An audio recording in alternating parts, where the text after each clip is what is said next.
Ayan, mapagpalang araw po sa lahat. Saan kung man tayo ng mundo naroroon. Magandang umaga, magandang gabi, magandang hapon, magandang tanghali po sa ating lahat. Ayan. At bago pang lahat, shoutout muna tayo sa aming Team Organic at Team Kalingap and Team Merd. Ayan, shoutout po sa lahat at sa ating mga solid viewers dyan. So, maikli lamang po itong ating video, at ito ay reaction lamang natin dito sa kung saan ay yung fake account ni Kalingap Rab sa kanyang Facebook page. No, na hindi pa man lang nakakainit yung download doon 'no, yung dinownload ng may-ari, eh, nanakaw na kaagad 'no.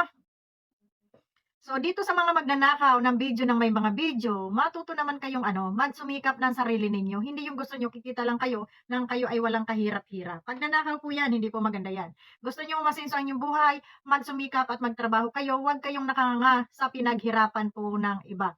So, yun nga mga kababayan, tayo naman ay marami dito sa ating YouTube channel at sa mga followers ni Kalinga Prab. Dito po tayo sumuporta sa kanyang original Facebook page. Iyan po, yan lagyan natin diyan. Yan po ang kanyang original Facebook page. At do'n po sa mga maliban na mabababang, subscriber o followers, ayan po ay mga fake account na. Yan po yung mga nagnanakaw ng mga video ni Kalinga Prab. Kaya dapat po, 'pag, sama-sama tayo na i-report 'no, i-report itong ganitong mga, page na fake na mga nagnanakaw ng hindi naman nila pag-aari 'no. Kaya nga hindi pag-aari, nakaw yun 'no. So, yan po, joke po. So yun po, sama-sama po nating i-report ang tayo naman ay makatulong sa ating, sa community ni Kalinga Prab 'no. At sayang naman po yung kanilang pinaghirapan, iba lamang ang nakikinabang. Alam niyo si Virgilin Curse 'no, kaya minsan-minsan na lang siya mag-upload, kasi yun yung problema niya. Pag-upload pa lang niya ngayon, maya-maya naka-upload na dun sa magnanakaw 'no. Napaka po na ikaw nagpakahirap ka tapos itong mga ito, eh, easy-easy lang nakawin yung video mo at mas malalaki pa po yung views nila kaysa dun sa may-ari ng video, 'di ba? So, gano'n po yung kalakaran diyan sa atin magnakaw na lang. Yung mga tamad na tao magnakaw na lang talaga, easy-easy lang, 'di ba?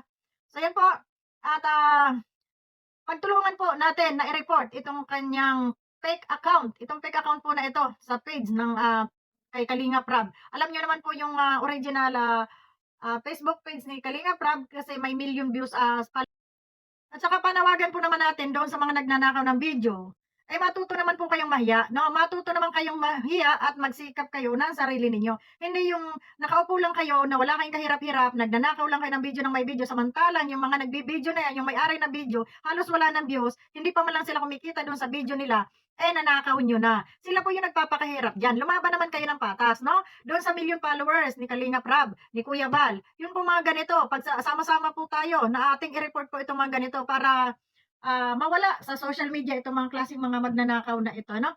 At, hindi po maganda, kawawa naman po yung mga may-ari ng video, 'no? Hindi na kumikita, nanakawan pa, 'no? Sila po'y naghihirap kung saan-saan sila nag-i-scout para lamang po anong tawag nito, may mai-upload sila o may yung mga tinutulungan nila, 'no, para kumita yung kanilang vlog. Pero wala, wala, napupunta lang dun sa magnanakaw, 'no? Napupunta lang sa magnanakaw. Kaya 'yan mga kababayan, atin pong pagtulungan o i-report sa mga solid followers diyan ng Kalingap, ayan po, pasama naman po para dito sa paki-visit niyo naman po itong fake account na ito at saka niyo i-report. Ayan, maraming salamat and God bless po sa ating lahat. Yun lamang po ang ating maikling video ngayon. And sama-sama po tayo, suportahan natin ang Kalingap, Kuya Bal Santos Matubang, atin na Kalingap Ram, and Ruel of Malalag, ayan, yung pong, ayan, sila Kuya Brooks, Mighty Eme, ang aming pong Team Merd, ayan. Suportahan po natin ang buong Kalingap. Huwag lamang po dun sa isa. Hindi po tayo dapat mag-away-away. Bye-bye po sa inyong lahat and God bless. Bye-bye.